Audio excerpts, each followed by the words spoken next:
El Niño, super El Niño ప్రభావంతో జిల్లాలో తీవ్ర వర్షాభావ పరిస్థితులు ఎదురవుతున్నాయి. దీంతో రైతులు ఏం చేయాలో పాలుపోక ఇబ్బందులు పడుతున్నారు. దీనిపై మాట్లాడేందుకు మనతోటి జిల్లా కలెక్టర్ టీఎస్ దివాకర్ గారు ఉన్నారు. వారితో మాట్లాడే ప్రయత్నం చేద్దాం. బోనాల పండుగ జోర్దార్గా చేయాలని ఆలోచన చేస్తున్నారా? అయితే కిసాన్ ఫ్యాషన్ మాల్ అద్రిపోయే ఆఫర్లున్నాయి. జోర్దార్గా షాపింగ్ చేయండి. సార్ చెప్పండి, సూపర్ ఎల్‌నినో, ఎల్‌నినోతో రైతులు ఇబ్బంది పడుతున్నారు. దీనిపై ఎటువంటి చర్యలు తీసుకుంటున్నారు మీరు? సో మీరు చెప్పినట్టు ఈ సంవత్సరం మనకి ఎల్‌నినో ప్రభావం చాలా ఎక్కువగా ఉంది. It is very visible also. ఇప్పుడు ఆల్మోస్ట్ మనము 50-60% ఆఫ్ ద మాన్సూన్ కూడా మనము క్రాస్ అయ్యి ఉన్నాము. మనకి దాదాపు 35% రెయిన్ఫాల్ డిఫిషియంట్ ఉంది. అంటే పోయిన సంవత్సరానికి నార్మల్ రెయిన్ఫాల్కి మనం కన్సిడర్ చేస్తే 35% డిఫిషియన్సీ ఉంది. కొన్ని మండలాలు చాలా సివియర్గా అఫెక్ట్ అయ్యాయి. ఎస్పెషల్లీ మేరుపాలెం కావచ్చు, వేంసూరు కావచ్చు, ఇట్లాంటిది. ఈ నేపథ్యంలో మేము లాస్ట్ 3 months నుంచి కూడా అవగాహన కార్యక్రమం అనేది ఊరూరు మనం ఖచ్చితంగా చేస్తున్నాము. చేసే క్రమంలో కూడా మేము అందరికీ చెప్తున్నది ఏంటంటే ప్రత్యామ్నాయ పంటలు ఖచ్చితంగా వేయాలి. నీళ్లు అత్యంత తక్కువగా వాడే పంటలు మనం వాడితే ఈసారి మనము ఈ ఎల్‌నినో పరిస్థితిని అధిగమించే ఛాన్స్ ఉంటుంది.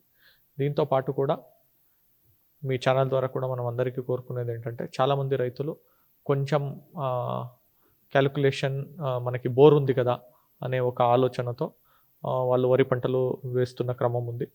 గ్రౌండ్ వాటర్ కూడా చాలా డిప్లీట్ అయింది. దాదాపు 6 feet 6 to 7 feet ఇప్పుడు ప్రస్తుతం ఈ రోజుకి పోయిన సంవత్సరానికి కంపేర్ చేస్తే తక్కువ ఉంది. సో మనకి వాటర్ అంటే కూడా మినిమం 4 to 6 వెట్టింగ్స్ మనం చేయాల్సి ఉంటుంది మినిమం. సో గ్రౌండ్ వాటర్ కూడా తగ్గిపోయే ఛాన్స్ ఉంటుంది. కాబట్టి ఖచ్చితంగా బోర్ ఉంది కదా అని కూడా వేసుకుంటే కూడా మనము ఇబ్బందిలో పడే ఛాన్స్ ఉంది. కాబట్టి దయచేసి అందరూ అప్రమత్తం కండి. వేరే ప్రత్యామ్నాయ పంటలు చాలా ఉన్నాయి, దానికి మనము వెళ్ళాలని కోరుకుంటాం. తక్కువ రెయిన్ఫాల్ ఉంది కదా, రెయిన్ఫాల్ హార్వెస్టింగ్కి చర్యలు ఏమైనా తీసుకుంటున్నాం?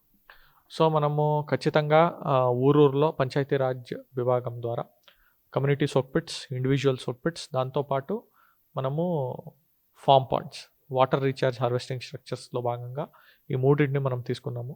ఆల్రెడీ జిల్లాలో 25,000 మంది రైతుల్ని మనం ఐడెంటిఫై చేయడం జరిగింది. దాదాపు 3,000 మంది మనకు కన్సెంట్ కూడా ఇచ్చారు. వాళ్ళకి ఫామ్ పాండ్స్ కూడా చేస్తున్నాము.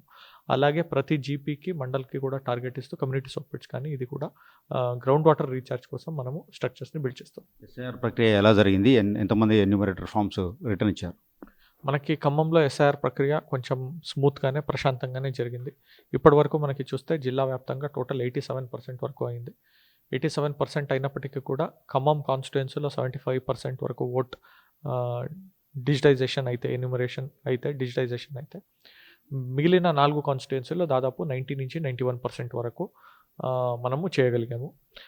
మిగిలిన వాళ్ళు ఎవరైతే ఉన్నారో మీ ఛానల్ ద్వారా మేము ఏం కోరుకుంటున్నామంటే నెక్స్ట్ రాబోయే 1 monthలో వాళ్ళు క్లెయిమ్స్ పెట్టుకోవచ్చు, అబ్జెక్షన్స్ పెట్టుకోవచ్చు. ఒకవేళ వాళ్ళు ఈ సమయంలో నేను ఫామ్ ఇవ్వలేకపోయాను అనుకున్న వాళ్ళకు కూడా ఇప్పుడు ఆప్షన్ ఉంది. They can use this opportunity. కొత్తగా ఓటు నమోదు చేసుకోవాలంటే ఏం చేయాలి? సో కొత్తగా వాళ్ళు నమోదు చేసుకోవాలంటే కొత్తగా ఫామ్ 6 ఇవ్వాల్సి ఉంటుంది. ఫామ్ 6తో పాటు ఒక డిక్లరేషన్ ఇస్తూ, నాకు ఎక్కడ ఓట్లేదు అనే డిక్లరేషన్ ఇస్తూ మనము 11 డాక్యుమెంట్స్ ఏదైతే ఉందో వాళ్ళ ఏజ్ని బట్టి, ఆ డాక్యుమెంట్స్ వాళ్ళది ప్లస్ వాళ్ళ పేరెంట్స్ది ఏజ్ని బట్టి వాళ్ళు ఇవ్వాల్సి ఉంటుంది. ఎస్ఐఆర్ ప్రక్రియ పూర్తి పారదర్శకంగా జరిగిందని, అదేవిధంగా ఎల్‌నినో, సూపర్ ఎల్‌నినో ప్రభావంతో రైతులు ఇబ్బంది పడకుండా అన్ని రకాల చర్యలు తీసుకుంటామని, ఆరుతడి పంటలు మాత్రమే వేయాలని చెప్తున్నామని, అదేవిధంగా ఇంకుడు గుంతలు సైతం ఏర్పాటు చేసి వాటర్ హార్వెస్టింగ్కి చర్యలు తీసుకుంటున్నామని జిల్లా కలెక్టర్ టీఎస్ దివాకర్ గారు చెప్తున్నారు. కెమెరామెన్ నాగేందర్తో హరీష్, RTV ఖమ్మం నుండి.